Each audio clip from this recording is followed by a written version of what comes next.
আসসালামু আলাইকুম, নিশ্চয়ই সবাই ভালো আছেন। আমাদের কাছে রোগীরা আসে থাইরয়েডের সমস্যাগুলো নিয়ে। তো থাইরয়েড অনেকে জানতে চায় যে থাইরয়েড আসলে কি। এটা হচ্ছে একটা গ্ল্যান্ড যেটা থেকে থাইরক্সিন নামে হরমোন শরীরে বের হয়।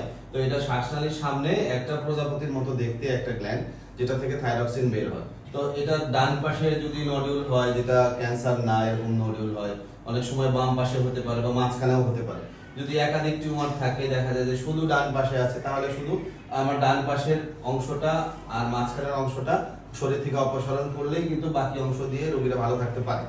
আর যদি এমন হয় যে রোগীর টিউমারটা ডান পাশেও আছে বাম পাশেও আছে, তখন কিন্তু আমরা পুরো গ্ল্যান্ডটা অপসারণ করে ফেলে দিই। তখন কিন্তু সারা জীবন রোগীদের এই থাইরক্সিন হরমোনটা, যেটা ট্যাবলেট আকারে কিনতে পাওয়া যায়, বিভিন্ন কোম্পানির আছে, তো সেই ওষুধটা খেতে হয়।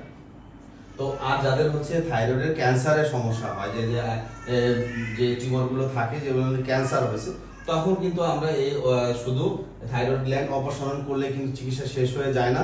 পরবর্তীতে নিউক্লিয়ার মেডিসিনে, যেটা প্রত্যেকটা যে মেডিকেল কলেজে আলাদা নিউক্লিয়ার মেডিসিন বিভাগ আছে, পরমাণু বিভাগ আছে, সেই বিভাগে গিয়ে পরবর্তী চিকিৎসা নিতে হয়।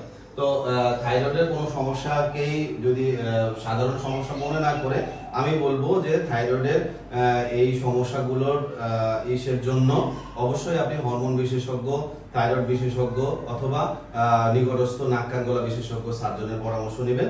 আশা করি সবাই ভালো থাকবেন।